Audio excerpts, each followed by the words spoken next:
বাংলাদেশের দূতাবাসের আক্রমণে ভারতের রাষ্ট্রীয়ভাবে স্পষ্ট মদত রয়েছে।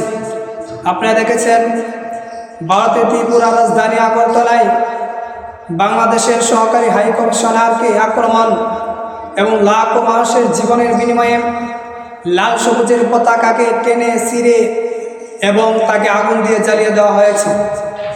এর মাধ্যমে ভারত এটাই প্রমাণ করেছে যে ভারত হলো বিশ্বের মধ্যে 1 নম্বর অসভ্য জাতি।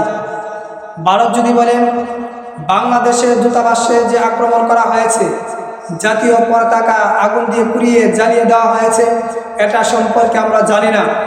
আমরা বলবো আপনারা যদি বলেন যে আপনারা এই সম্পর্কে জানেন না, তাহলে আপনারা তো এখন জেনেছেন, তাই তাদের বিরুদ্ধে আইনি ব্যবস্থা গ্রহণ করে গ্রেফতার করে তাদেরকে শাস্তির সম্মুখীন করেন। কারণ তাদেরকে স্পষ্টভাবে বেশি ইন্ধন দিচ্ছে ইসকন নামক জঙ্গি সংগঠন।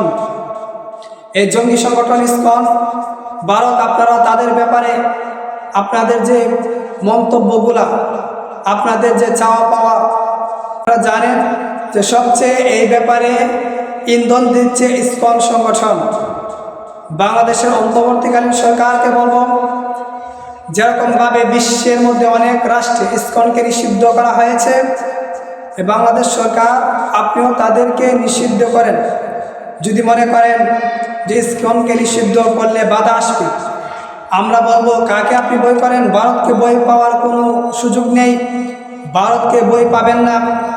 20 কোটি জনতা, ছাত্র জনতা, আলেম সমাজ, তৌহিদি জনতা আপনাদের পাশে রয়েছে। ভারত হলো আমাদের স্পষ্ট শত্রু। ভারত আমাদের বন্ধু হতে পারে না। বাংলাদেশের দূতাবাসের মধ্যে আক্রমণ করে তারা আরও প্রমাণ করে দিয়েছে যে তারা আমাদের 1 নম্বর শত্রু। তাই অন্তর্বর্তীকালীন সরকার এই ভারতের বিরুদ্ধে পদক্ষেপ গ্রহণ করেন। ভারতের দূতাবাসকে ডেকে আপনারা তীব্র প্রতিবাদ শুরু করবেন, তা চলবে না। বরঞ্চ তাদের বিরুদ্ধে পদক্ষেপ নিতে হবে। প্রয়োজনে তাদের বিরুদ্ধে যে কোনো ব্যবস্থা নেবেন। বাংলাদেশের 20 কোটি তৌহিদি জনতা আপনাদের পাশে থাকবে।